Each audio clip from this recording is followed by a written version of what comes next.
Hi, everyone. Thank you for coming to our free webinar with OneMind Dogs. We are going to be covering the topic of front crosses versus blind crosses and how do you choose the correct handling technique.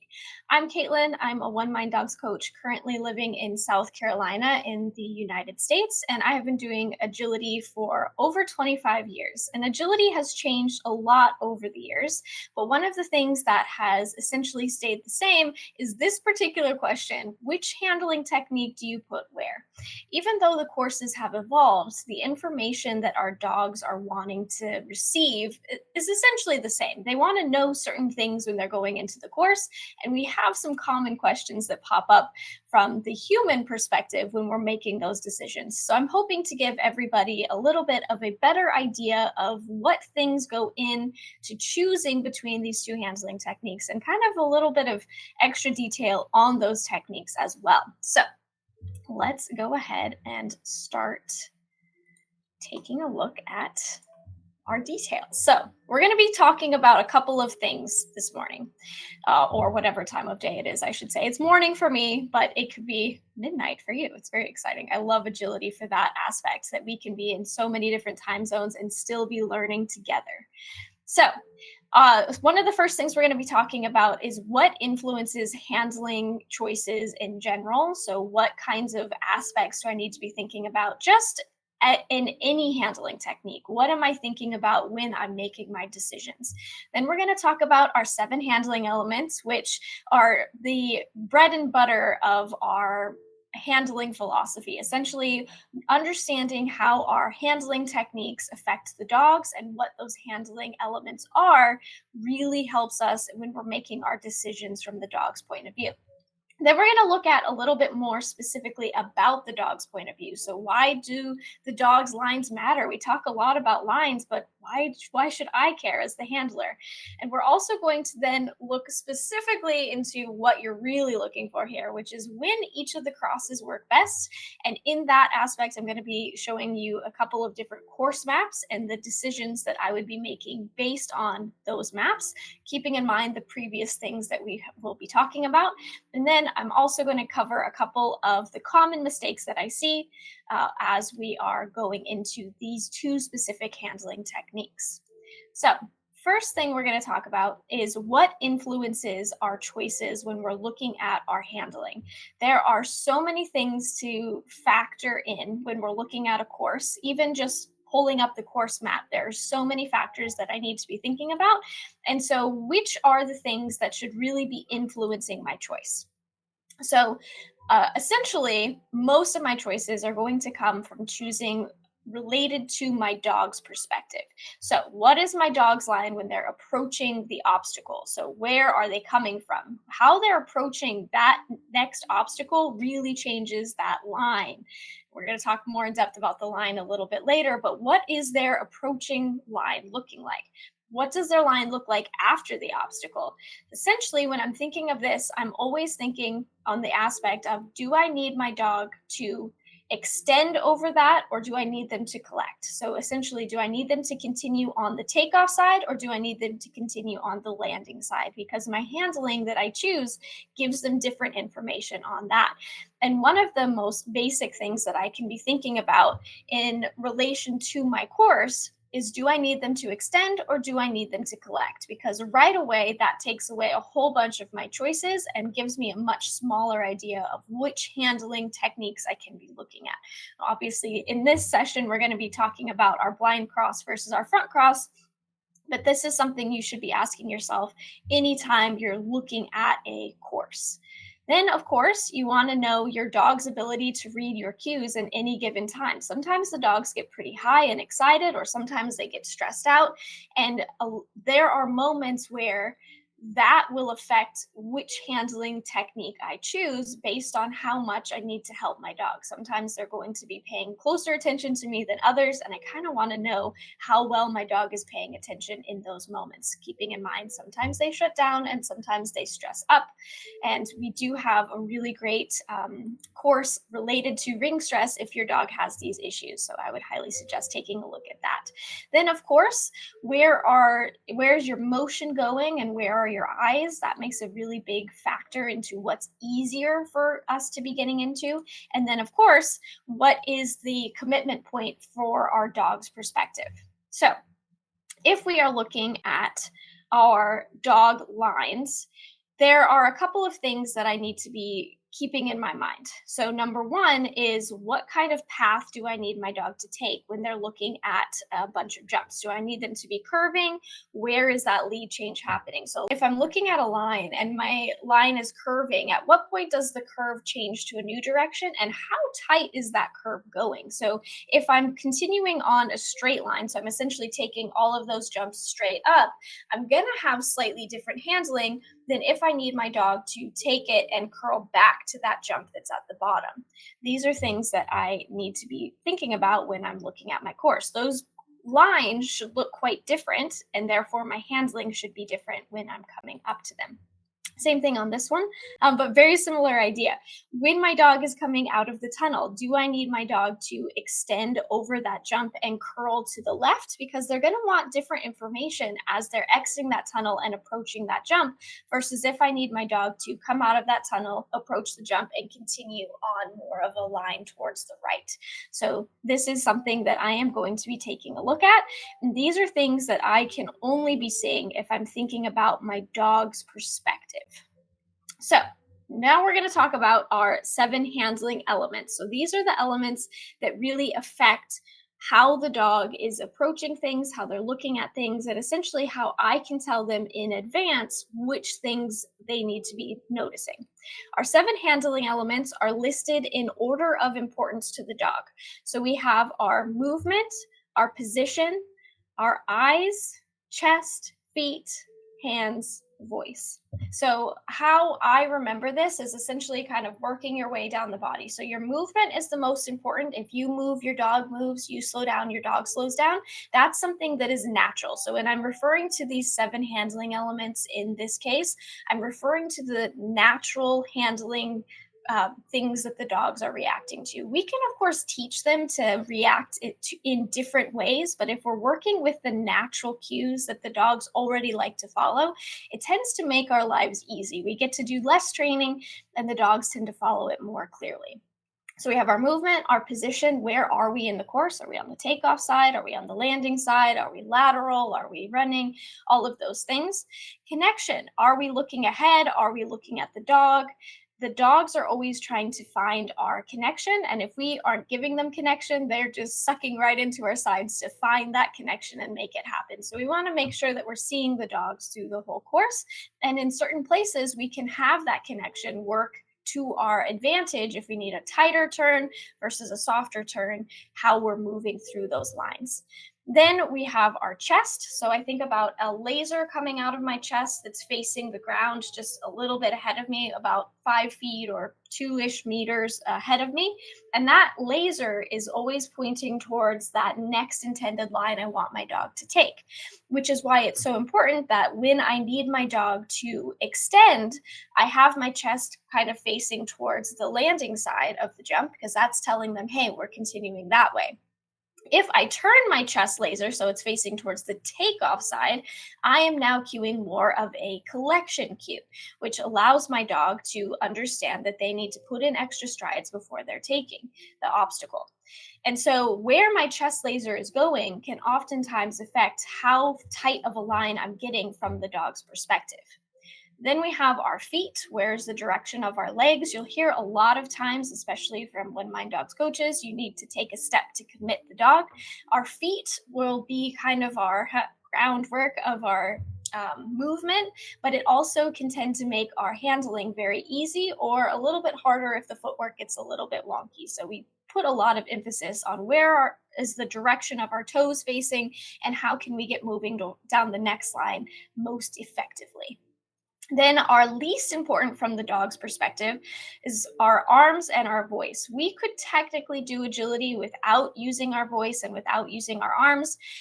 Humans tend to be quite attached to the arms, and so we try to have them play the supporting role. They should be supporting the things that all of the other elements are already saying from the dog's perspective, and the same thing is from our voice. I'm sure that all of you can Understand that moment where you're running and you send your dog into a wonderful tunnel and you stare and you realize that wasn't actually a tunnel you just sent them into, but the dog still did the obstacle because your body was cueing the correct thing. Sometimes our voices deceive us, and so it's really good to be focusing on our other elements. So, what we're going to look at now is how our elements are in relation to our front cross and our blind cross. So, our movement in our front cross is towards the obstacle that we want the dogs to commit to. And most often, a front cross will have a little bit of deceleration, not always, but it will usually have some form of deceleration. And then we're going to be moving parallel with the dog's next intended line. So we're essentially moving the entire time with maybe a small rhythm change and then continuing to move.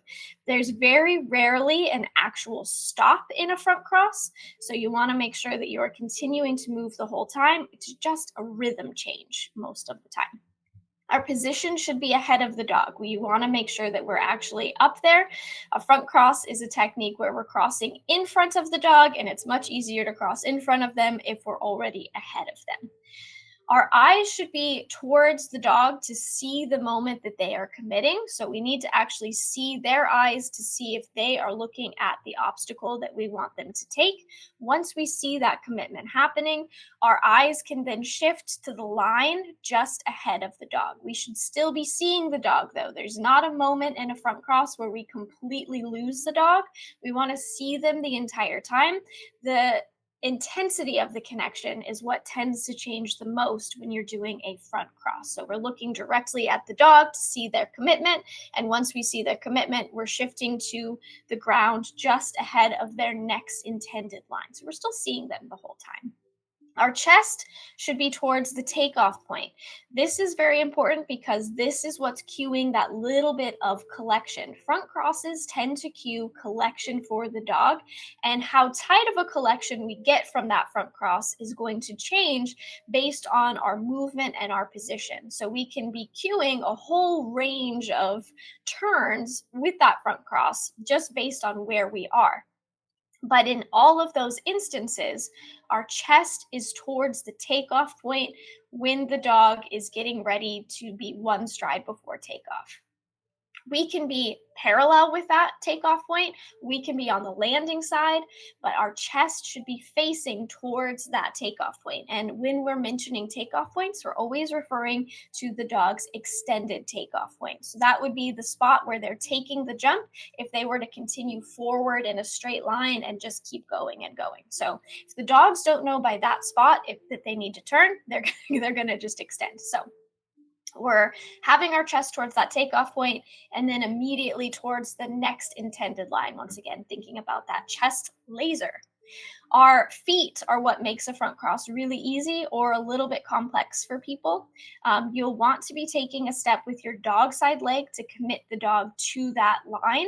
Same idea, you're taking that step towards the takeoff point, extended takeoff point, and then your dog side leg is stepping towards your next intended line. That makes a big difference.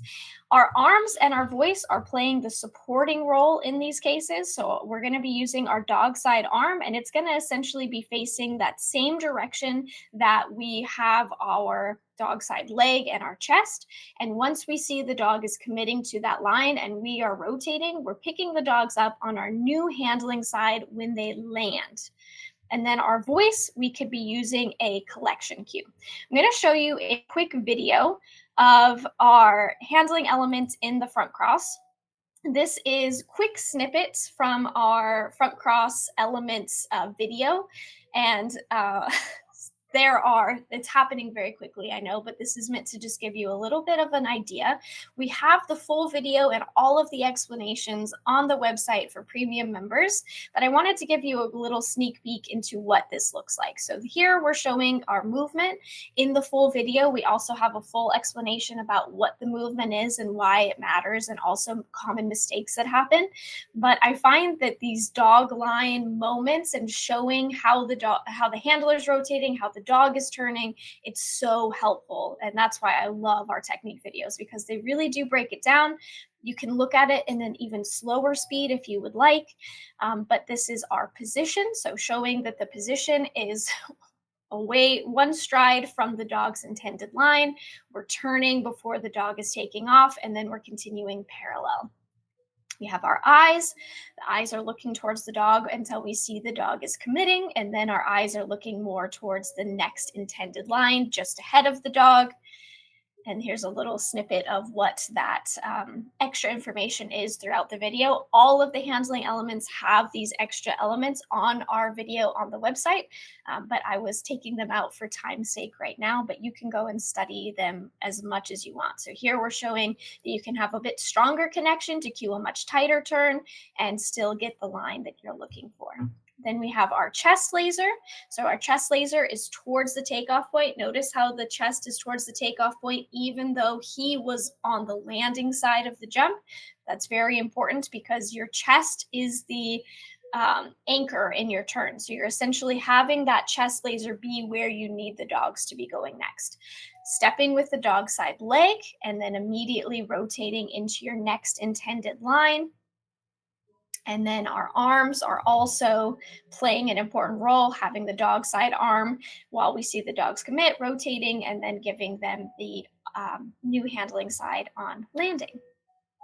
This is something that we have in great detail on the website that you can study later. There's also a whole bunch of information underneath the video, so you can take a lot of notes and just replay it as much as you'd like. I love that we have this ability to break down each of the handling elements, and I highly suggest if you are new to agility or new to any of the techniques that you focus on each of the handling elements separate of each other.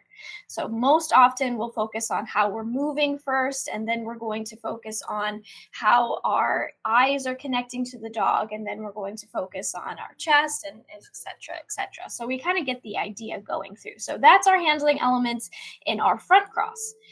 How they differ for our blind cross is that essentially, you'll see there's a lot less information here because the blind cross, there is a lot less nuance to it. We're going to be tending to get quite a bit of extension in these lines. So we're going to have our movement be forward towards our next intended obstacle. Our position is still going to be ahead of the dog, and it's still going to be about one arm's length from the next intended line. Our connection is going to be less direct towards the dog and more side profile of our face as we're going into this one. Our chest is also going to be more towards the next intended line. So it's going to be more forward. And so what you'll find is that blind crosses tend to cue more of an extension line rather than collection. So you want to be thinking about these blind crosses as more of a forward, and your front crosses will tend to be more of turning. I have the same video, well, same but different, to do with our blind crosses. And once again, this is going to be kind of a quick little glance over the video. I took out a lot of the extra information, and you can go find that on the website for your future reference. But these are the handling elements in our blind cross. Starting with a couple of examples on places that we could utilize a blind cross. The main thing is knowing where the dogs are coming from, which we're going to go in depth about next. But I find that these element videos are just so helpful. I even go back and refer to them quite frequently myself. So we have our movement. Our movement is going to be forward towards our next intended obstacle. All of our steps are forward. Notice how there was no diagonal motion. Everything was forward. Position is ahead of the dog, and we are then moving parallel about one arm's length distance from the next intended line that we want the dog to be taking. Blind crosses tend to happen really fast, and the main thing that needs to happen with that is the head turn. So that comes to our eyes. The sooner we see the dog commit and we turn our head, the earlier the dogs can actually start to register that we need them to turn. The later you turn your head, the harder it is from the dog's perspective. So same idea, chest is forward and then towards our next intended line. But the big thing here is that our steps are continuing forward the entire time. Everything is towards our next intended line. And we have our arms switching before the dog is taking off. So everything's kind of showing that new handling side, and then voice. We can call the dog possibly if they need it, But once again, the arms and the voice should be playing the supporting role as you're doing your front crosses and your blind crosses rather than the primary thing that we focus on. Okay, so comparing the elements, the biggest difference is that our front cross, we're going to be turning more towards the dog and we are going to tend to do a little bit of a slow down cue. In our blind cross, our chest stays forward the entire time and we're essentially, easy for me to say, we are essentially cueing extension through that entire line as they are going through. So here's why the dog line matters the most. And the biggest factor that I think that ends up getting forgotten when we're looking at front crosses versus blind crosses. What type of line do we need the dog to be taking? So first thing I always ask myself is, does the dog need to extend or do they need to collect? Because this is something that my dog needs to know before they're taking off for that previous obstacle. So at the latest, one stride before takeoff, my dog needs to know that they are extending or collecting. If they don't know by then, we can end up with a little bit of confusion for the dog. Especially if I needed them to collect, I needed them to turn, and I'm not telling them until they're in the air, there's nothing they can do when they're in the air to fix that. So I need to be thinking in advance when I'm looking at my dog's lines, do I need them to turn or can they continue forward to what they see next? Something that is glazed over, I think, a little bit with the blind crosses is that the blind crosses cue extension, and essentially they're only cueing a turn that is 45 degrees or less. So if the dog needs to turn more than 45 degrees from their approaching line, you're going to want to do something other than a blind cross. Something that I teach a lot of my new students when they're looking at lines is go to your approaching line.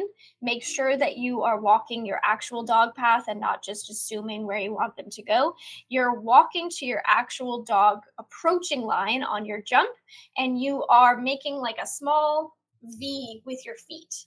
The small V replicates that 45-degree angle. And when I'm looking at it from my approaching line, so you can kind of see my diagrams here, if I'm looking at that small V from my approaching line, I'll usually do it with my feet. Anything that's within this cone on that approaching line angle, I could do a blind cross.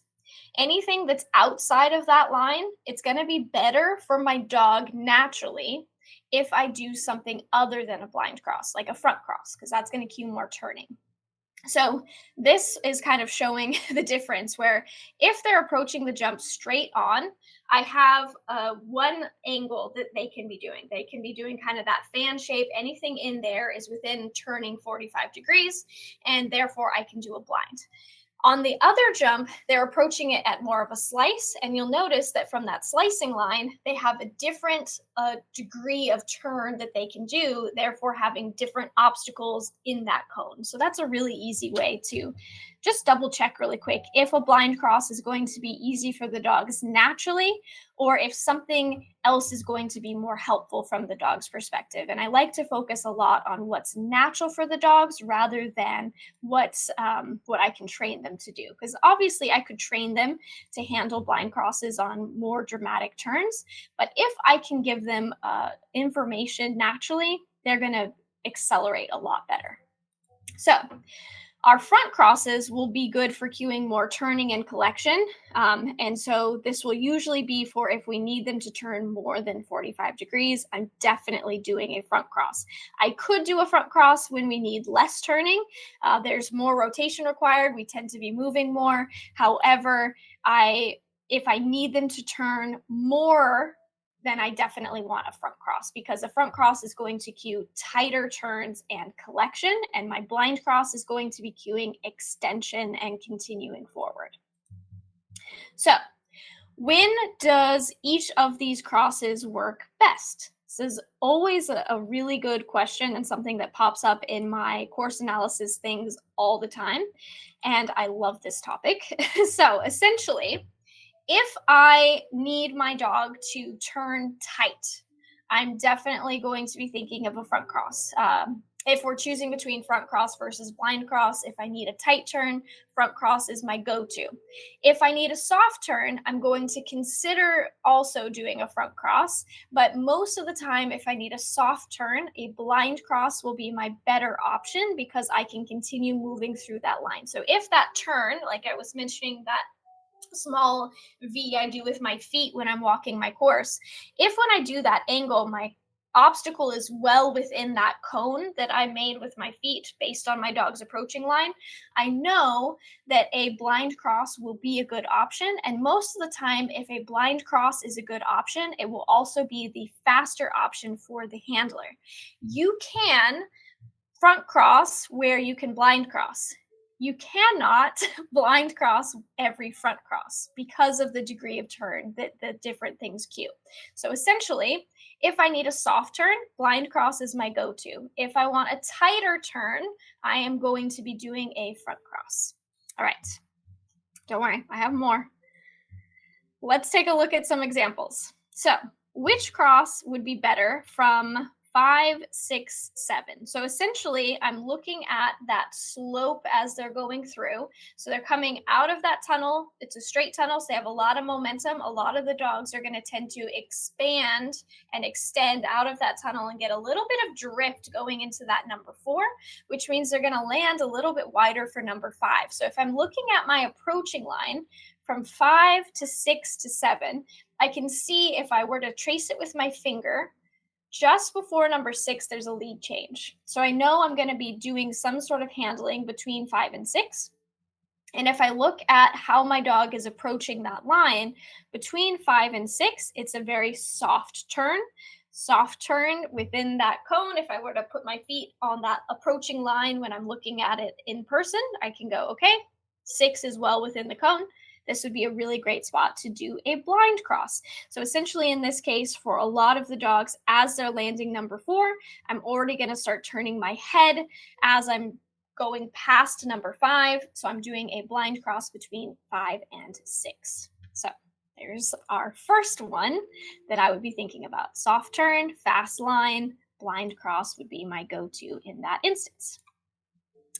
Now, this one is a little bit more tricky because you have to be thinking about where the dogs are coming from. So in this case, they're coming out of some weave poles. That could also be a straight tunnel.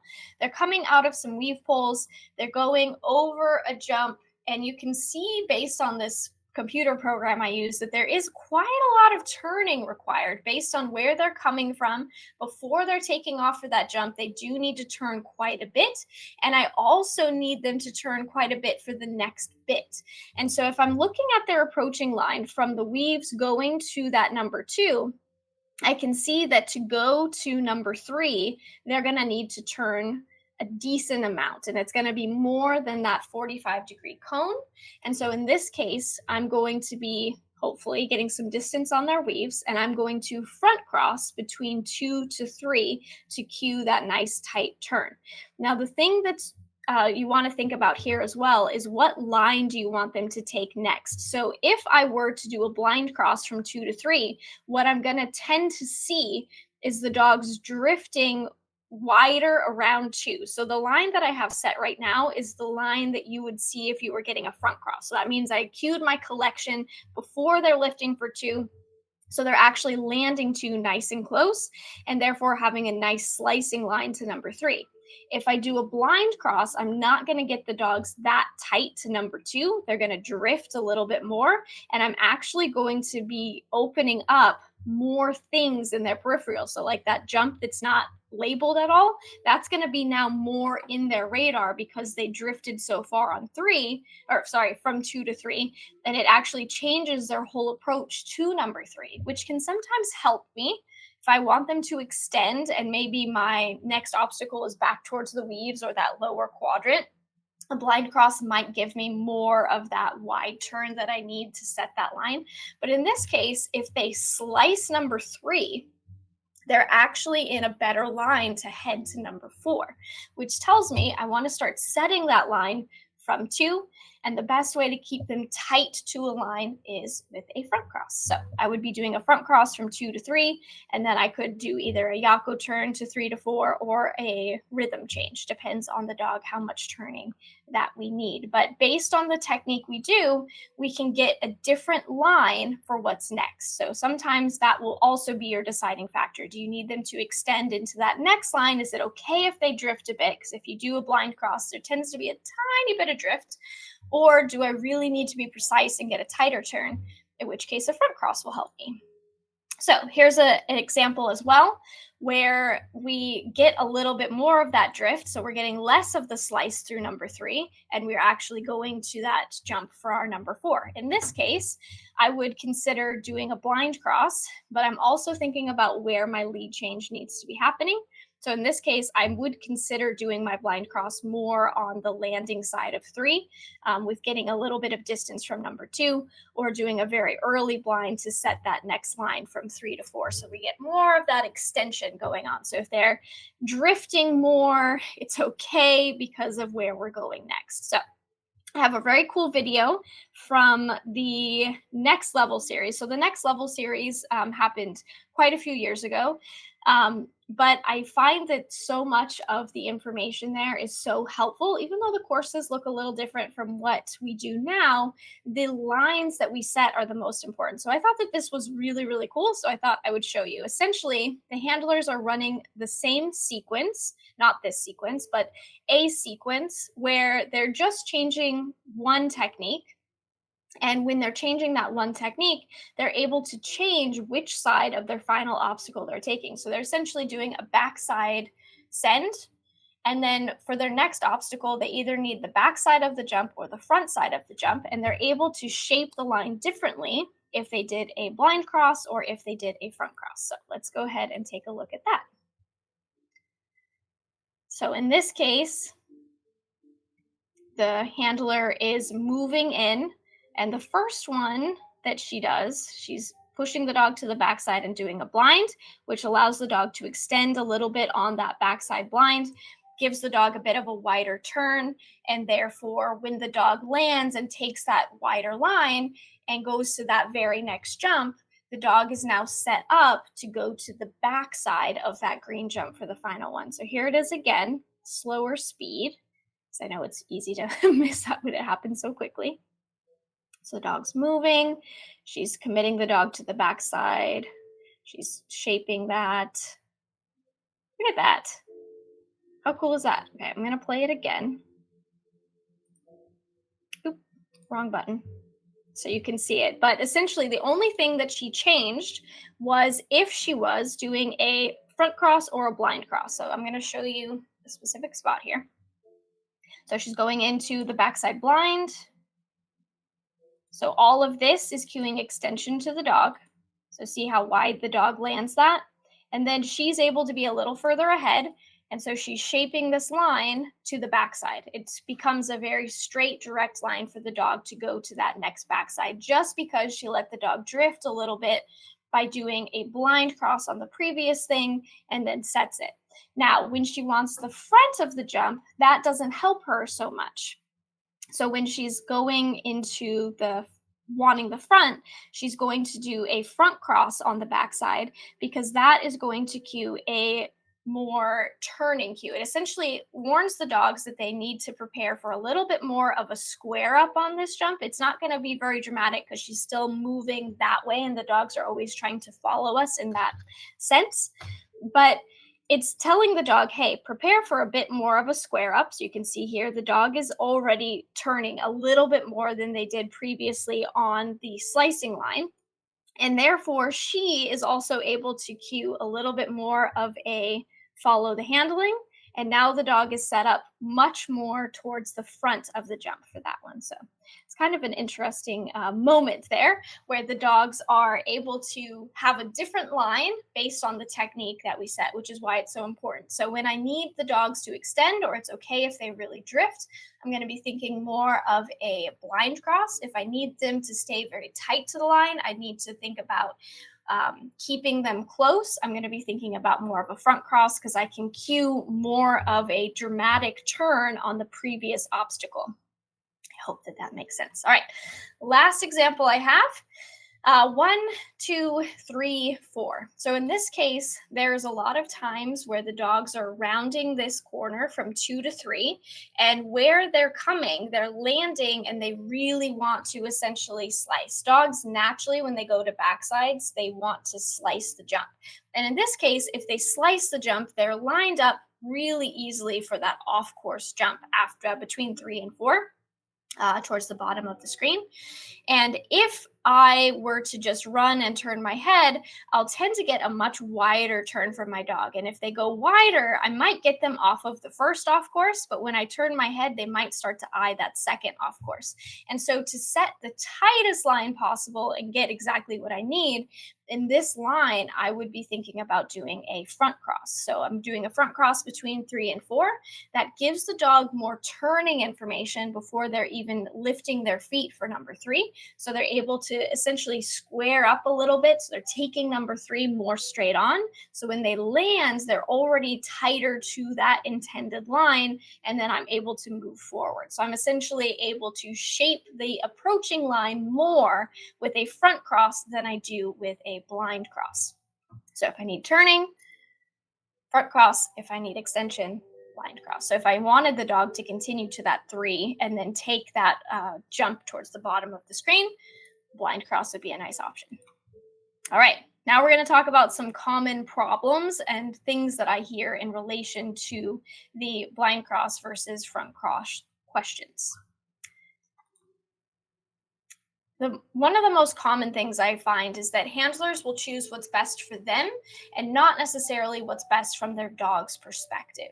And we want to be thinking about what can be best for both of us. So, what can be a little bit easier for us as the handler, but still give the dog all the information that they need. So, I'm not choosing things just because it's easier on me, but I'm choosing things because it can be good for me and the dog. I also find that people tend to say that a front cross feels hard on them. And when I see that people will say that, it tends to happen because the handlers face the jump too much, and it actually makes the front cross really hard. The more towards the jump you're facing when you're starting a front cross, the more you have to rotate when you're leaving. So it essentially goes from a really easy turn where I'm essentially just rotating a quarter of the way to maybe doing a full 360-degree turn. And that will be hard for most people to do. So thinking about where you're facing when you're starting your front cross really can simplify the footwork and make your life easier. If your dog isn't sure if they should extend or collect because of late handling or conflicting handling, so for example, you tend to do blind crosses when you need a tight turn, what the dogs will start to do is collect on everything. So they're not really driving the lines, they're landing really close and they're checking in on all of the things. Alternatively, if you're doing a lot of front crosses and you're not really telling them when they can extend, we end up with a similar problem. So we want to be clear from the dog's perspective. Do I want you to extend? Do I want you to collect? And that allows the dogs to confidently move into the things. I don't want my dogs to land with a question mark. I want them to land accelerating to their next thing already because my handling before that obstacle was as clear as it could be. And then, of course, the most common problem that happens in all handling, we don't trust the dog enough. So when we're choosing what's best for the handler and not the dog, I find that people will tend to take out front crosses and put in blind crosses because they think that that's the easier solution for them. But what I find is that the footwork plays a huge role in how easy a front cross feels. So we already talked about making sure that you're actually facing towards the takeoff point when your dog is getting ready to take off. That simplifies it because when you're taking that step and it's towards the takeoff, your next step is towards your next intended obstacle. And that allows you to do about a quarter of a rotation versus if you see in the one that's marked red, if you're facing more the obstacle or the landing spot, now you have a full rotation to do quickly, and it's really hard to do even if you have it in time. So I do have a video from Yako about handlers rotating for the front cross. This is a little tidbit from an International Training Week video. You can see the full thing on the website though. This is something I think you might benefit from. is that if you are thinking of starting the front cross so that you are facing this way, and now it will be relatively lot turning, okay? Yes. But if you do it like this, in some cases, so you run this way, then you run in, and then with one step out. Try it. You can try the difference. Are we trying stuff? Or are we... Too little. You should still come more from out, in, and then obviously you need then you need time. You need a little bit time for yourself, but then the point is that more you can turn. So now I'm walking forward, right? I'm walking forward, I'm walking forward, I'm walking forward. So this is not a problem, right? Yeah. But now if I'm get to this situation that my ankle and knees and hips is already like 90-degree angle, this one. Now it should be relatively easy for me to take one step this way, and that doesn't create a lot of...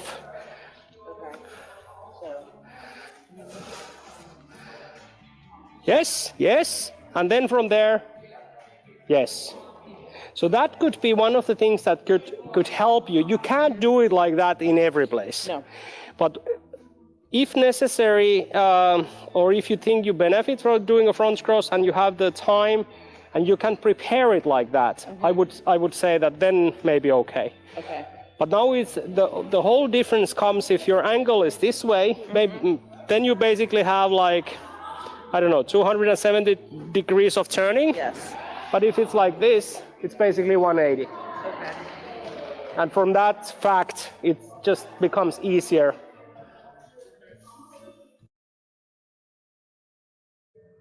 All right, so a lot of the ease of a front cross is related to how much rotating you need to do. So if you're thinking about taking as many forward steps as you can and utilizing those forward steps to start your rotation without feeling like rotating, it's so much easier to then actually rotate, because now you're really just turning a quarter of the way rather than a full turn, which I always tell people that if you're feeling a front cross a lot in your knees, you're most likely shifting your weight a little bit wrong. Now, of course, if you have an ongoing knee issue, you are going to feel it a little bit, but you shouldn't be feeling a lot of twist in your knee. If you're feeling a lot of twist in your knee, the front cross footwork will usually be related to that.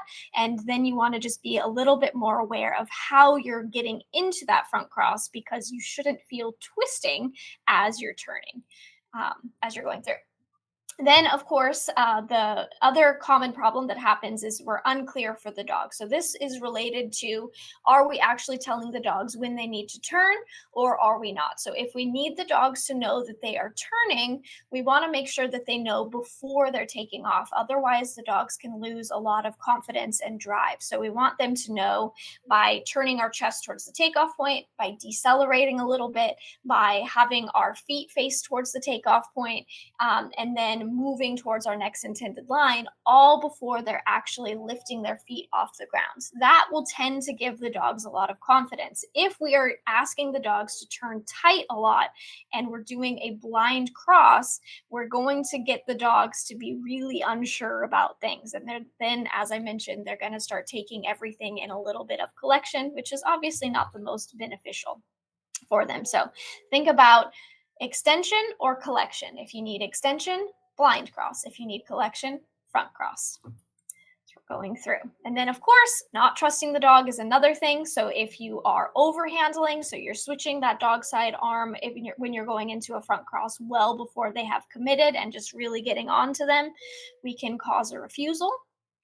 If we are not turning our head in our blind cross early because we're like, are we going to make it? And we're looking over the original side, the dogs stay committed to that side. So then, of course, our handling is late. Front crosses should be done before the dogs are taking off. The same is true for blind crosses. Our head needs to turn before the dog is actually lifting into the air.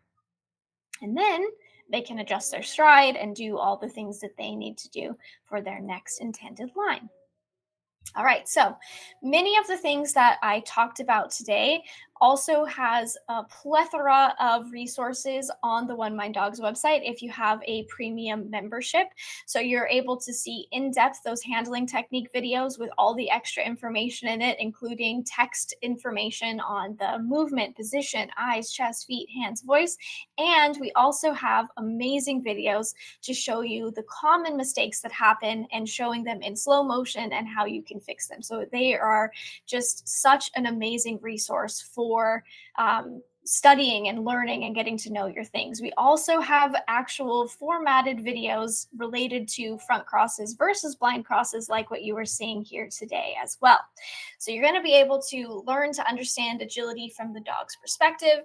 You're going to get to see hundreds and hundreds of videos that we have, literally so many videos to help with your studying. We have them categorized by handling technique. If you just want to focus on specific handling techniques, we have guided courses.